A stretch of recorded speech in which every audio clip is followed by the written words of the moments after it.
Assalamualaikum warahmatullahi wabarakatuh. Halo Sobat TKPKP.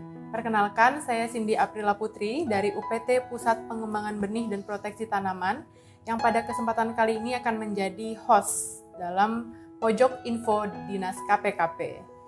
Telah hadir pada kesempatan ini Kepala UPT Pusat Pengembangan Benih dan Proteksi Tanaman, Bapak Iwan Indrianto. Halo Bapak. Halo, kabarnya baik Mbak? Alhamdulillah. Pak, ada kopi yang bisa dinikmati kapan saja Pak. Sekiranya mau ngopi silahkan. Boleh izin Bapak memperkenalkan diri secara singkat dan juga memperkenalkan layanan di UPT Pusat Pengembangan Benih dan Proteksi Tanaman. Dipersilahkan Bapak. Baik.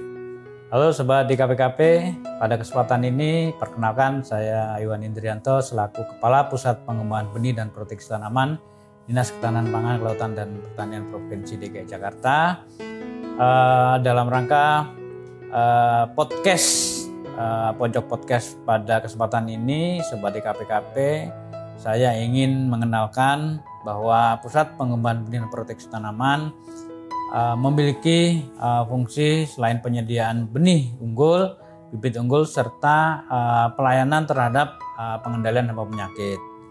Dalam rangka penyediaan benih unggul di DKI Jakarta mendukung urban farming, Mbak Cindy, kita ada layanan secara online.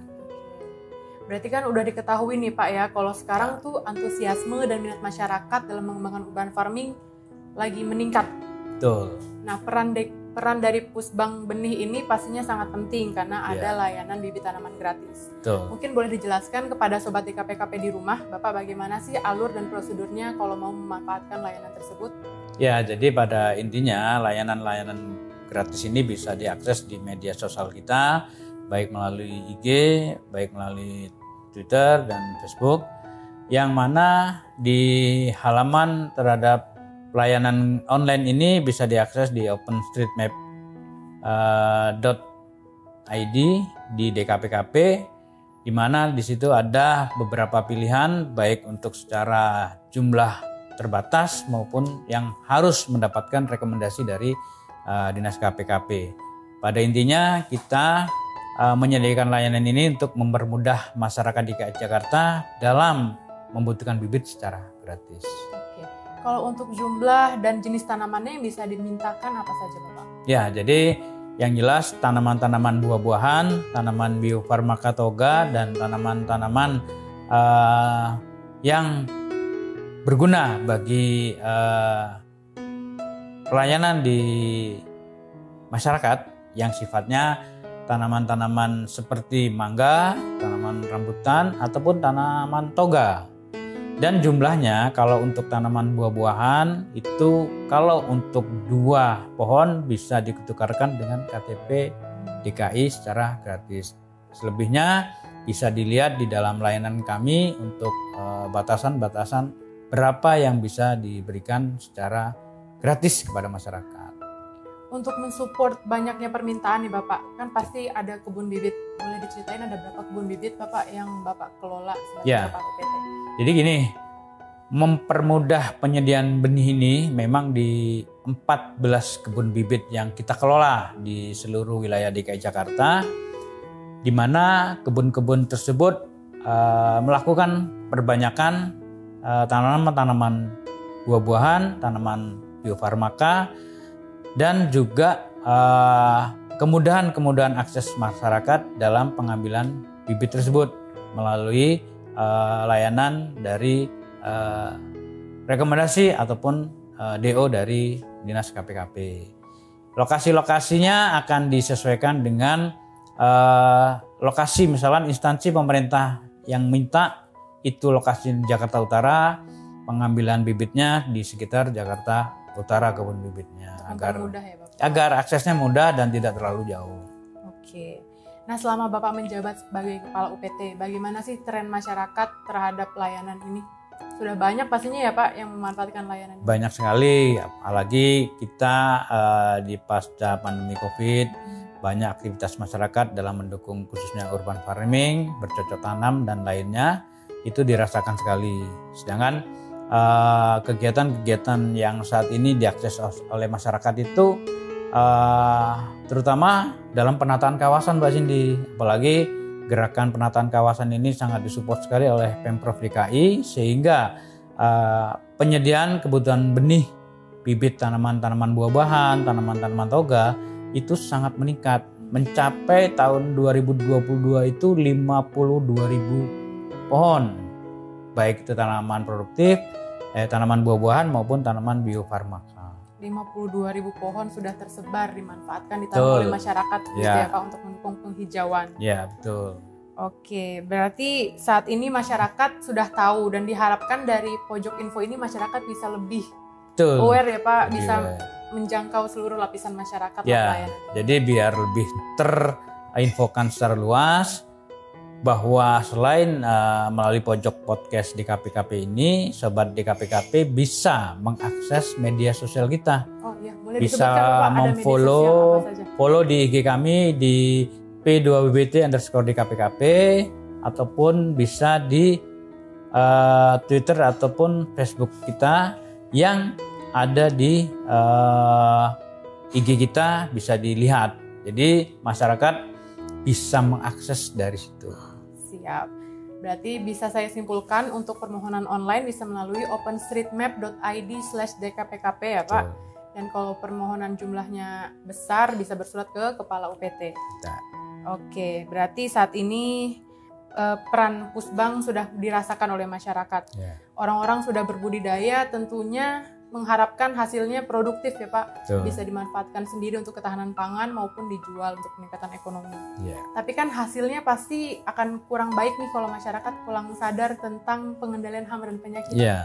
Nah, UPT Pusat Pengembangan Benih dan Proteksi Tanaman juga memiliki layanan klinik tanaman. Betul, ada. Boleh diceritakan Jadi Bapak? Ini dalam suatu kegiatan budidaya yang sifatnya itu di masyarakat, terkadang ada beberapa laporan yang tanamannya terserang oleh hama penyakit.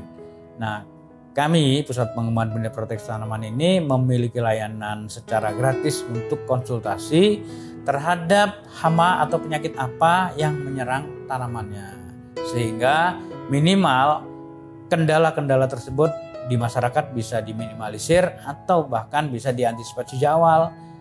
Kita juga mempunyai produk dalam pengendali hama penyakit secara ramah lingkungan, itu bisa dilakukan oleh masyarakat, bisa diperbanyak di masyarakat, sehingga pendekatan secara ramah lingkungan ini bisa terpenuhi dengan bahan-bahan pengendali ramah yang kita punya. Oke, ini pembahasannya makin seru Bapak, boleh ngopi dulu? Ya kalau harus ngopi ini sepertinya harus mengopi. Boleh diminum dulu. Saya ngopi dulu sobat di KPKP.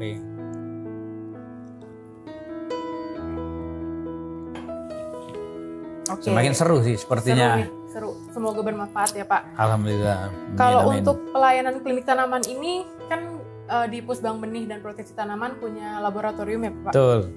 Apakah ada juga layanan yang menjangkau langsung ke lokasi masyarakat? Ya, jadi memang dari kinerja dari Pusat Pengembangan Benih dan Proteksi Tanaman ini, selain tadi yang disampaikan pemberian layanan bibit gratis, juga konsultasi klinik tanaman secara gratis. Jangkauan dalam memberikan layanan ini bisa diakses melalui laboratorium yang dimiliki kami di Cibubur, Laboratorium Agenda Hayati. Juga kita memiliki layanan mobile dengan mobil klinik tanaman.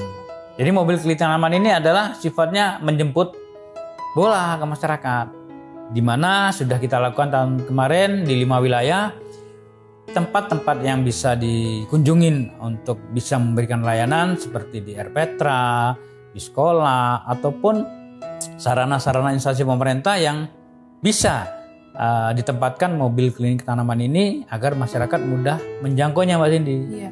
Jadi selain bisa datang ke lab kita yang di Cibubur, bisa nanti datang ke mobil klinik tanaman, tapi itu terjadwal biasanya.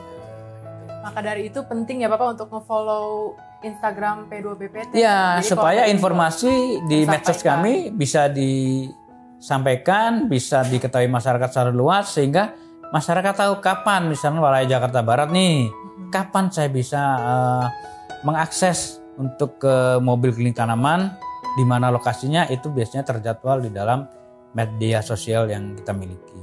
Oke, tadi sudah disinggung sedikit terkait produk yang dihasilkan untuk pengendalian hama penyakit yang ramah lingkungan. Ya, betul. Produknya ada apa saja, Bapak? Ya, jadi kita yang dihasilkan di Laboratorium Agen Hayati yang di Cibubur, salah satu yang agak mudah digunakan adalah trichoderma.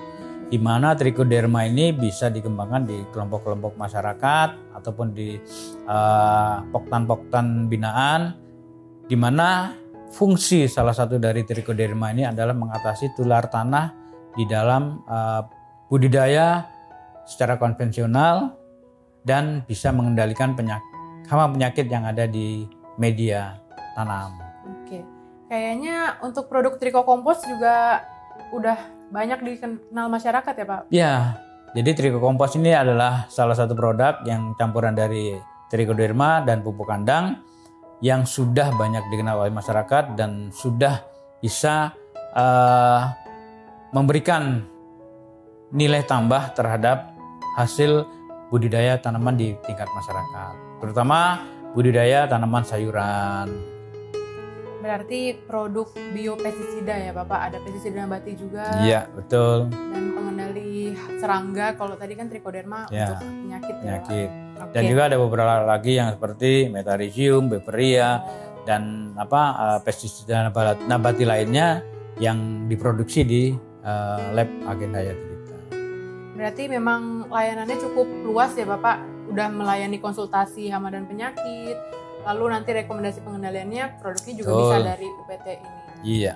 Lalu untuk masyarakat apakah bisa melakukan permohonan untuk produk tadi Pak?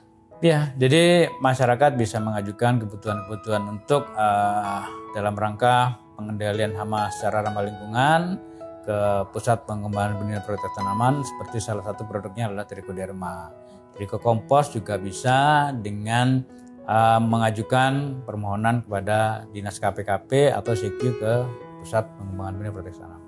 Oke, berarti nanti masyarakat Sobat DKPKP ini bisa mengharapkan kunjungan mobil klinik tanaman lagi nggak Pak? Bisa, yang jelas gini, kita memberikan layanan semaksimal mungkin, seoptimal mungkin, sedekat mungkin dengan masyarakat, supaya sosialisasi termasuk konsultasi klinik tanaman secara gratis dan juga rekomendasi apa yang harus dilakukan terhadap kendala permasalahan hama penyakit yang dihadapi oleh masyarakat ini bisa lebih dipahamin oleh warga masyarakat. Oke, begitu Sobat DKPKP. Tuh. Jadi layanan dari UPT Pusat Pengembangan Benih dan Proteksi Tanaman ini sudah sangat luas, mulai dari pelayanan bibit gratis sampai nanti pengendalian hama dan penyakit. Agar upayanya tujuannya pasti supaya pelaksanaan budidaya pertanian ini bisa baik. Terkadang hasilnya. juga ada permohonan masyarakat, misalkan di wilayahnya terserang hama ulat bulu, sehingga bisa disampaikan laporannya baik ke tingkat kecamatan, kelurahan ataupun langsung ke kami jika ada hal-hal yang mengganggu terhadap lingkungannya. Salah satunya adalah serangan ulat bulu, sehingga tim brigade kami bisa melakukan pengendalian di lapangan. Itu salah satu yang diberikan layanan dalam rangka memberikan rasa nyaman dan lingkungan yang kondusif terhadap gangguan-gangguan hama penyakit. Oh, saya pernah ke Cibubur Pak, saya ngelihat ada urban healing garden, bagus banget itu di depan kantor. Mungkin siapa tahu Sobat DKPKP berminat untuk berkunjung Pak. Ya, jadi Mbak Cindy ini sudah mengingatkan kepada salah satu tempat kebun bibit yang ada di Cibubur kan. Memang Pusat Pengembangan Benih dan Proteksi Tanaman dalam rangka mengoptimalkan layanan, selain memberikan layanan bibit gratis, memberikan layanan konsultasi klinik tanaman secara gratis, kita mengoptimalkan kebun-kebun ini untuk bisa menjadi wisata terbatas tetapi menjadi tempat healing bagi masyarakat. Jadi awalnya di Ragunan, di kantor kami yang di Ragunan, itu urban healing garden ini menginspirasi agar tempat ini bisa diakses oleh baik keluarga pasien ataupun pasien sendiri dalam rangka untuk healing. di mana di lokasi tersebut ada sarana-sarana untuk bisa bersantai, bisa melakukan aktivitas wisata edukasi yang terkait pertanian, sehingga kebun itu punya manfaat lebih, ya kan? Iya. Manfaat supaya orang datang ke sana senang. Kalau hatinya senang, pasti fisiknya mungkin bisa Juga ya Pak. kuat. Nah, inilah awal dari kenapa dilakukan tempat itu sebagai urban healing garden adalah sebagai salah satu sarana yang diakses masyarakat secara terbatas untuk wisata, edukasi, dan healing. Nah, di Cibubur adalah lanjutan terhadap lokasi-lokasi yang akan diakses oleh masyarakat untuk healing dengan nuansa yang sedikit berbeda. Pastinya masyarakat Jakarta juga kalau udah seminggu penuh ngelihat perkantoran gedung-gedung pasti pengen lihat yang hijau-hijau gitu ya Pak. Bisa tuh. Ya, jadi kalau masyarakat mau pengen hanya sekedar melepaskan lelah, penat, berkunjung di Urban Healing Garden baik yang di Ragunan, baik yang di Cibubur, itu memiliki karakteristik yang sedikit berbeda. Di mana di Ragunan kan ada kafenya, ada baristanya sambil ngopi di sana, bisa kongko sebentar. Kalau di Cibubur bisa menikmati suasana alam, ada di situ tersedia tanaman-tanaman sayuran, baik di situ bisa mendengarkan suara burung dan bahkan bisa menggunakan area sekitar untuk bisa sekedar bercengkrama. Gitu. Keren banget. Ada kemungkinan nanti Urban Healing Garden lainnya nggak Pak? Konsepnya setiap kebun akan dibuat semaksimal mungkin memiliki karakteristik yang sedikit berbeda. Seperti nanti ke depan kita akan membuat kebun bibit Lebak Bulus yang notabene itu adalah kebun bibit yang memproduksi anggrek, akan dibuat orchid Urban Healing Garden. Wow. Sedang dalam penataan Mbak Cindy, nanti dia lebih spesifik ke arah pemanfaatan untuk healing yang menyentuh kepada budidaya anggrek. Keren banget tuh Pak. Sobat DKPKP, tolong di follow Instagramnya biar nanti kalau ada pembukaan grand opening Urban Healing Garden baru bisa diketahui oleh masyarakat ya Pak. Silakan berkunjung, silakan melihat. Di sana bisa edukasi terkait baik merawat anggrek, budidaya anggrek, bahkan bisa di situ untuk belajar terhadap budidaya anggrek mulai dari kultur jaringannya sampai dengan pembesarannya. Mungkin ada sedikit statement penutup Bapak dari ringkasan pelayanan dari UPT Pusat Pengembangan Benih dan Proteksi Tanaman untuk Sobat DKPKP. Baik, Sobat DKPKP, kami dari Pusat Pengembangan Benih dan Proteksi Tanaman, Dinas Ketahanan Pangan dan Kelautan Provinsi DKI Jakarta, dalam rangka mendukung kegiatan urban farming, termasuk sampai dengan pengendalian dampak penyakitnya, kita secara optimal akan memberikan layanan secara maksimal kepada masyarakat, terutama terkait dengan beberapa kebutuhan benih maupun beberapa kendala permasalahan hama penyakit akan kami layani secara baik dan optimal. Baik, mungkin sekian dulu nih informasi terkait layanan UPT Pusat Pengembangan Benih dan Proteksi Tanaman yang disampaikan melalui pojok info DKPKP. Bisa diminum lagi Bapak? Baik, terima kasih Mbak Cindy. Semoga info ini lebih banyak diketahui oleh masyarakat dan kita memberikan layanan ini secara maksimal. Mantap, semoga sukses terus Pak. Amin, amin, amin. Program-program ke depan. Terima kasih. Bisa diminum lagi Bapak sebelum dingin kopinya. Iya.